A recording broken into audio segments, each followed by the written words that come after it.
आदाब। मुंसिफ टीवी में आपका खैर मकदम है। प्राइम टाइम के साथ मैं हूं इमरान अली बेग। सबसे पहले नजर सुर्खियों पर। मुल्क भर में अकीदत व एहतराम के साथ मनाई जा रही है शब बारात। मसाजिद में खुसूसी इबादत का एहतमाम।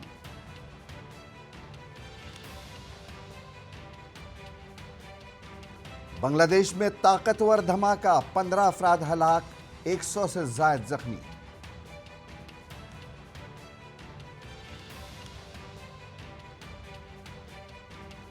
मुंसिफ टीवी की खिदमात को तेलंगाना हुकूमत की सताइश। खातून सहाफ़ी इंद्रानी सरकार को पेश की गई तहनीयत। और मनीष सिसोदिया और सत्येंद्र जैन के इस्तीफों को सदर जमहूरिया ने किया मंजूर। आजसी और सौरभ भारद्वाज को मिली काबीना में जगह।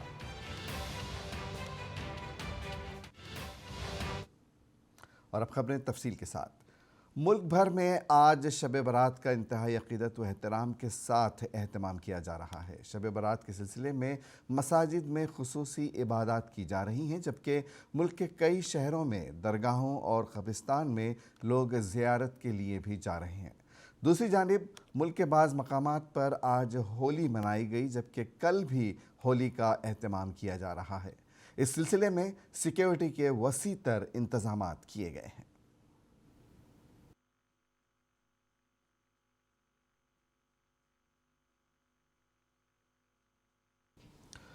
अहले वतन तवील अरसे से कोरोना की मार झेल रहे हैं, लेकिन अब कोरोना से निजात के बाद इस बार होली का खुमार हर किसी के सर चढ़कर बोल रहा है। गोया एक बार फिर होली अपनी पुरानी रिवायात को समेटे हुए लोगों को रंगों में रंगने में कामयाब हो गई हो। पूरे मुल्क में होली का रंग छा गया है। ऐसे में अगर जौनपुर की बात ना हो तो ये बिल्कुल बेमानी होगा। गंगा गोमती के किनारे गोपी घाट पर फगुआ की बारिश हुई। लोग नाच गाकर होली का मज़ा ले रहे हैं। होली के रंग उधर जौनपुर में लोग गोमती नदी के बीचों बीच कश्ती पर फगुन गाकर रंगीन होली मना रहे हैं।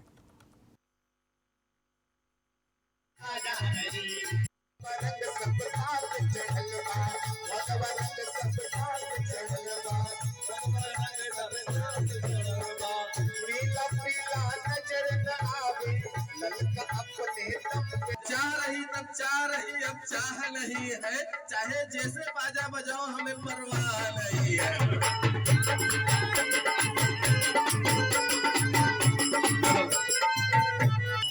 सारी रजाई जल गई, बैठा है ताप ले, ऐसा गला चीटियां देखा है।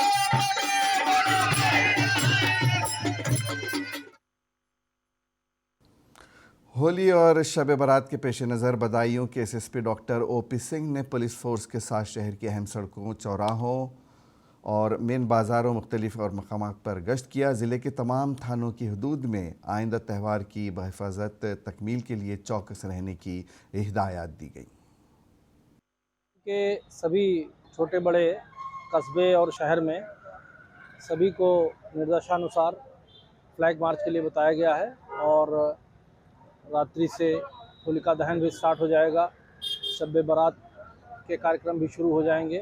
तो लगातार हमारी हर थाने में कम से कम 5 से 6 टीमें लगातार भ्रमणशील रह करके ये जो त्यौहार हैं इनको सकुशल संपन्न करा रही है। 96 हमारी क्यूआरटी की टीमें और 1.5 कंपनी पीएससी और सभी उधर होली और शब बारात के मौके पर दिल्ली और नोएडा ट्रैफिक पुलिस ने हुड़दंगबाजी को रोकने और मजहबी हम आहंगी को बरकरार रखने के लिए रहनुमायाना हिदायत जारी की हैं। दिल्ली ट्रैफिक पुलिस ने तमाम ड्राइवरों से अपील की है कि वो ट्रैफिक कवानीन पर अमल करें और शराब पीकर गाड़ी चलाना, तेज़ रफ्तारी से गाड़ी चलाना, ट्रिपल राइडिंग, हेलमेट के बगैर सवारी करना, गलत तरीके से गाड़ी चलाना वगैरह जैसी कवानीन की खिलाफ वर्जियों से बाज रहें। याद रहे कि होली और शब बारात के त्योहारों के दौरान सड़कों पर बदनज़मी और होंडागर्दी के कई वाक़यात रिपोर्ट किए जाते हैं। ऐसे हालात से बचने और फसादात को रोकने के लिए हर साल वसी तर हिफाजती इंतजाम किए जाते हैं। इसी ज़िम्न में दिल्ली और नोएडा ट्रैफिक पुलिस ने एडवाइजरी जारी की है।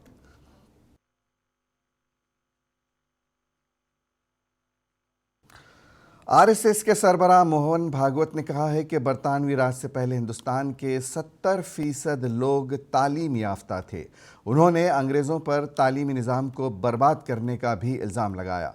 मोहन भागवत ने हरियाणा में एक अस्पताल के इफ्तिताह के मौके पर खिताब करते हुए ये बात कही।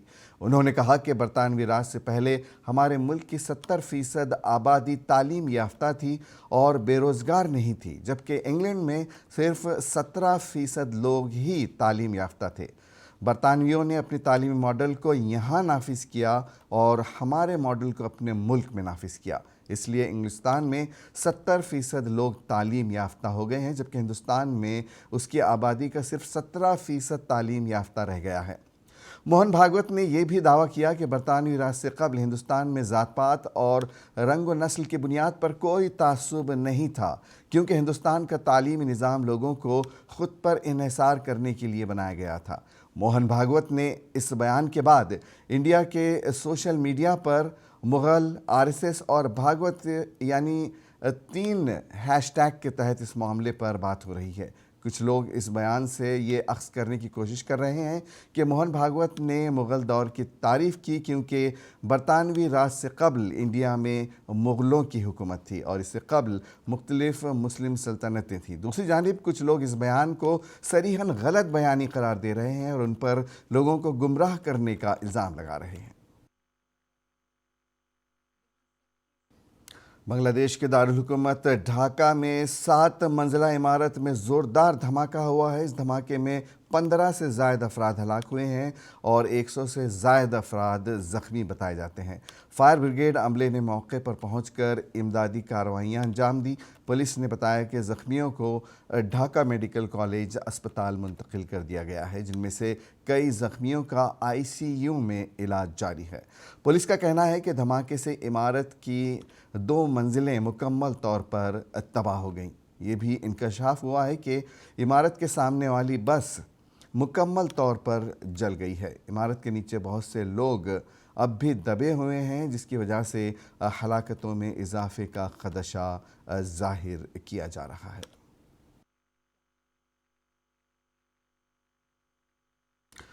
वज़ीर-ए-आज़म नरेंद्र मोदी ने कहा है कि पूरी दुनिया को कोरोना के दौरान हिंदुस्तान की मालियाती पॉलिसी के असरात को देख रही है। हमारी हुकूमत ने मुल्क की मईशत की जड़ें मजबूत करने के लिए गुज़िश्ता 9 बरसों में कई इक़दामात किए हैं। तरक्की के मौक़े पैदा करने के लिए मालियाती खिदमात के इम्कानात को बढ़ाने के लिए मौजू पर पोस्ट बजट वेबिनार से खिताब करते हुए मोदी ने कहा कि मौजूदा हुकूमत हिम्मत और वजाहत और यकीन के साथ पॉलिसी फ़ैसले कर रही है। वज़ीर-ए-आज़म ने कहा कि आज वक्त की ज़रूरत है कि हिंदुस्तान के मजबूत बैंकिंग निज़ाम के फ़वाइद ज़्यादा से ज़्यादा लोगों तक पहुँचाए जा सकें। भारत के बैंकिंग सिस्टम में आई मजबूती का लाभ ज्यादा से ज्यादा आखिरी छोर तक, जमीन तक पहुंचे। जैसे हमने एमएसएमईज को सपोर्ट किया, वैसे ही भारत के बैंकिंग सिस्टम को ज्यादा से ज्यादा सेक्टर्स की हैंड होल्डिंग करनी होगी। महामारी के दौरान 1 करोड़ 20 लाख एमएसएमईज को सरकार से बहुत बड़ी मदद मिली है। इस वर्ष के बजट में एमएसएमई सेक्टर को 2 लाख करोड़ का additional collateral free guaranteed credit भी मिला है। अब ये बहुत जरूरी है कि हमारे बैंक उन तक पहुंच बनाए और उन्हें पर्याप्त फाइनेंस उपलब्ध। सदर जमहूरिया हिंद द्रौपदी मुर्मू ने मनीष सिसोदिया और सत्येंद्र जैन के वजारती ओहदों से इस्तीफे को मंजूर कर लिया है। वजारत दाखिला ने ये बात बताई है। 2 वज़रा ने बदउनवानियों के इल्ज़ामात के पेश नज़र अपने ओहदों से इस्तीफ़ा दिया था। दिल्ली के लेफ्टिनेंट गवर्नर वीके सक्सेना ने इसे मंजूरी के लिए सदर जमहूरिया के पास भेजा था। इसके साथ केजरीवाल हुकूमत के अरकान असम्बली आतिशी और सौरभ भारद्वाज को काबीना में जगह मिली है।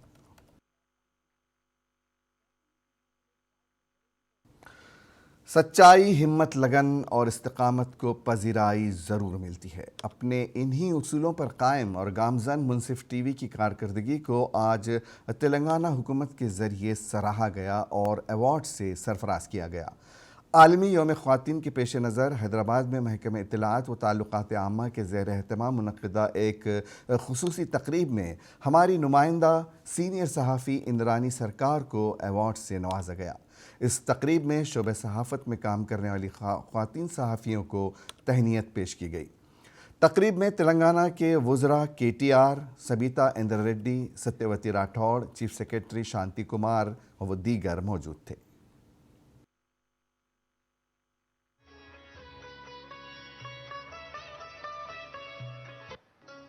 మున్సిఫ్ టీవీ నుండి ఇంద్రాణి సర్కార్ గారు.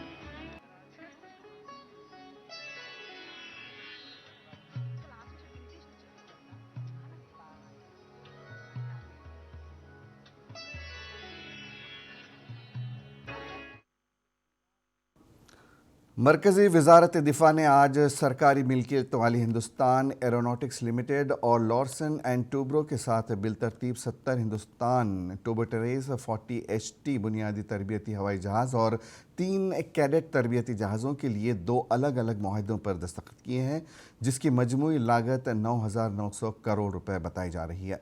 वज़ीर दिफ़ा राजनाथ सिंह की मौजूदगी में इन मुआहदों पर दस्तखत किए गए। बताया जा रहा है कि इन मुआहदों ने दिफाई मैन्युफैक्चरिंग सेक्टर में खुद इन्हिसारी के मरकज़ के मिशन में एक और संगे मील का निशान लगाया है।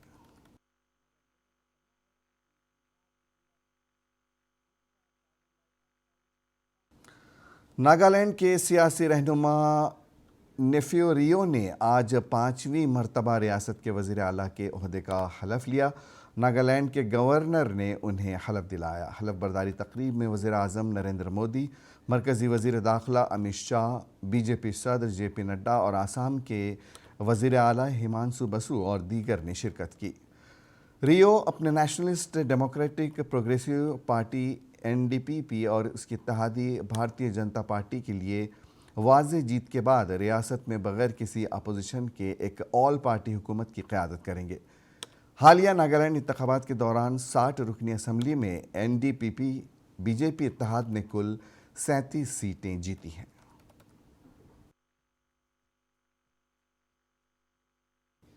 उधर शुमाल मशरक़ी रियासत मेघालय में नई हुकूमत कायम हो गई है। नेशनल पीपल्स पार्टी NPP के सरबराह कोनराड सांगमा ने मेघालय के वज़ीर आला के तौर पर हलफ लिया। गवर्नर चौहान ने सांगमा को हलफ दिलाया।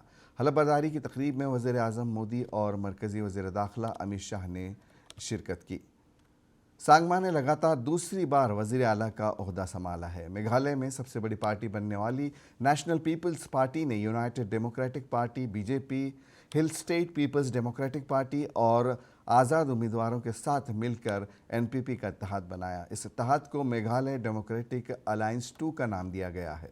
मेघालय असेंबली में इत्तेहाद के अरकान की तादाद 45 है, जिसकी कुल 60 नशिस्तें हैं।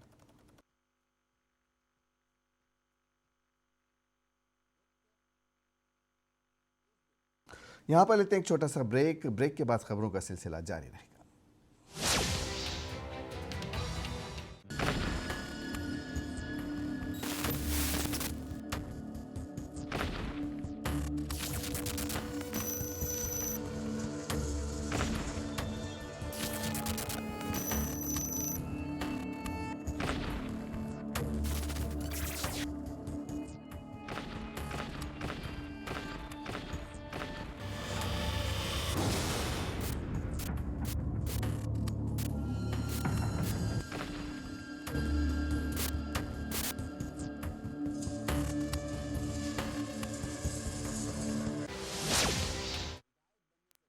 प्राइम टाइम में ब्रेक के बाद एक बार फिर आपका खैर मकदम है। CBI अफसरान ने आज RJD सुप्रीमो लालू यादव और उनकी बेटी मीसा भारती से नौकरी के बदले ज़मीन के मामले में तकरीबन 2 घंटे तक पूछताछ की। ओहदेदारों ने बताया कि ये पूछताछ की वीडियोग्राफी की गई, जिसके दौरान लालू प्रसाद को एक खुसूसी कमरे में कुछ दस्तावेज़ात के साथ पूछताछ की गई, जहां उन्हें गुर्दे की पेवंदकारी की सर्जरी के बाद क्वारंटीनिया में रखा गया है। हुक्काम के मुताबिक CBI के 5 एहलकारों की एक टीम 2 कारों में सुबह 10:40 को इंडिया गेट के करीब पिंडार पार्क में मीशा भारती की रिहाइशगाह पर पहुंचकर उनसे पूछताछ की। याद रहे कि सीबीआई की टीम ने बिहार की राजधानी पटना में कल साबिक वज़ीर आला राबड़ी देवी से उनकी सरकारी रिहाइशगाह पर 4 घंटे तक पूछताछ की थी।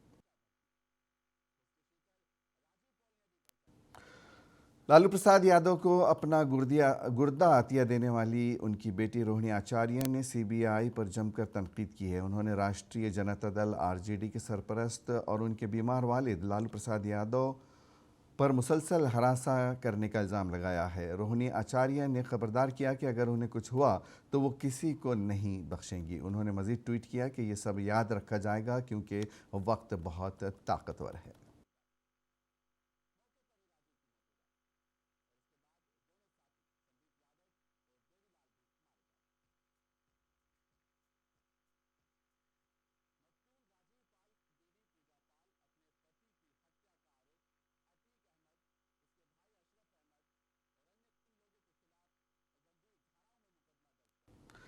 नई दिल्ली में चारधाम यात्रा के सिलसिले में मरकजी वजीर सेहत डॉक्टर मनसुख मांडविया की सदारत में मीटिंग हुई, जिसमें कई अहम फैसले लिए गए।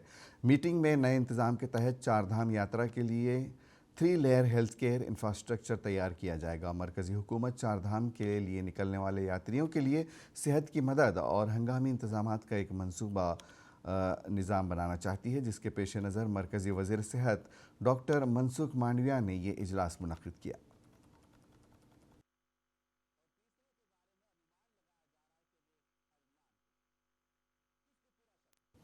इंडियन कोस्ट गार्ड ने गुजरात एटीएस के साथ एक मुश्तरक ऑपरेशन में गुजरात के साहिली समंदर से एक ईरानी कश्ती को 5 अमले के साथ अपनी तहवील में ले लिया है।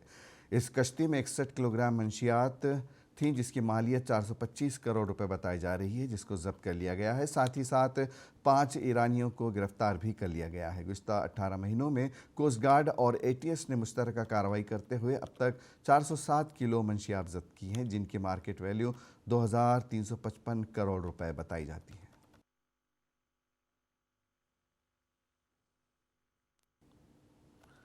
दुनिया के सबसे ऊंचे जंगी इलाके सियाचिन में कैप्टन शिवा चौहान सरगर्म तौर पर तैनात होने वाली पहली खातून ओहदेदार बन गई हैं। पीर को उन्होंने उम्मीद जाहिर की कि उनके यहाँ तैनात होने की इस कामयाबी के बाद मज़ीद लड़कियां हिंदुस्तानी फ़ौज में शामिल होंगी।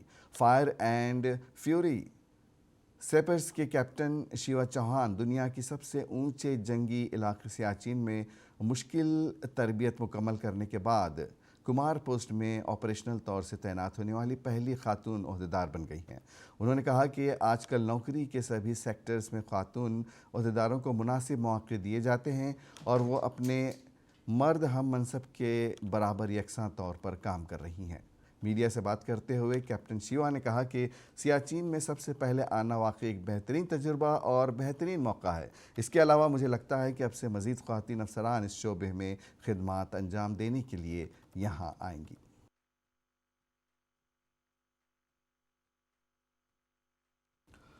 मेटा प्लेटफॉर्म्स इनकॉर्पोरेशन रवां हफ्ते बरतरफी की एक नए दौर के तहत हज़ारों मुलाजिमतें ख़त्म कर देगा। इससे पहले भी फेसबुक पैरेंट कंपनी ने अपनी अफरादी क़ुव्वत में से 11,000 से ज़्यादा अफराद को बाहर का रास्ता दिखा दिया था। मुलाजिमतों में कटौतियों का नया दौर माली अहदाफ के ज़रिए चलाया जा रहा है। पिछले महीने वाशिंगटन पोस्ट अखबार ने इत्तला दी थी कि मेटा एक तंजीम में 9 और मुलाजिमीन की तादाद को कम करने की कोशिशों के तहत मुलाजिमतों में कमी का मंसूबा बना रहा है। मेटा के तर्जुमान एंडी स्टोन ने ट्वीट्स की एक सीरीज़ में chief executive officer mark Zuckerberg की कई साबिका बयानात का हवाला दिया, जिसमें बताया गया कि मज़ीद कटौतियाँ हो रही हैं।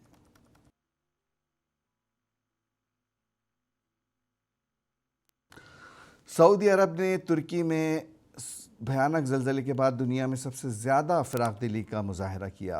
कई कंटेनर, ज़रूरी सामान और अद्वियात वगैरह के बाद खादिमुल हरमैन शरीफैन शाह सलमान बिन अब्दुल अज़ीज़ और वली अहद शहज़ादा मोहम्मद बिन सलमान की हिदायत पर तुर्की के सेंट्रल बैंक में $5 बिलियन जमा कराए जाएंगे। सऊदी प्रेस एजेंसी के मुताबिक सऊदी इन्वेस्टमेंट फ़ंड के सरबराह अहमद बिन अकील अल खतीब ने तुर्की के सेंट्रल बैंक के हुक्काम के साथ मुआहदे पर दस्तखत किए हैं। तुर्की की जानिब से मुआहदे पर दस्तखत सेंट्रल बैंक के सरबराह डॉक्टर शहाब उगलो ने किए हैं। सऊदी अरब की तरफ से तुर्की में ये डिपार्टमेंट दोनों मुल्कों के दरमियान ताउन और तारीख़ी ताल्लुकात की अक्कासी है।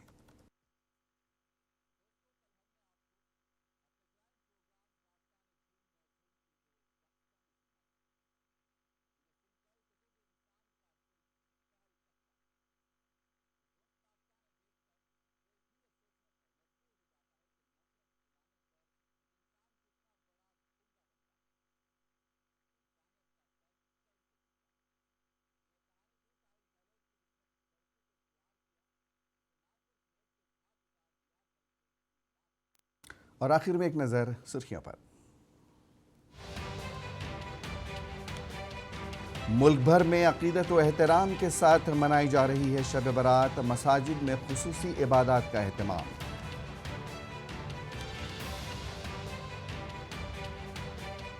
बांग्लादेश में ताकतवर धमाका, 15 अफराद हलाक, 100 से ज़ायद जख्मी।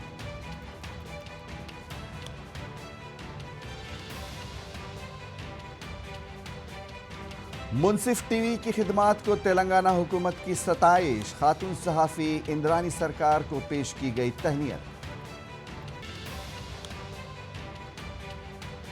और मनीष सिसोदिया और सत्येंद्र जैन के इस्तीफों को सदर जमहूरिया ने किया मंजूर। आशी और सौरभ भारद्वाज को मिली काबीना में जगह। प्राइम टाइम में आज बस इतना ही। इजाजत दीजिए, आदाब।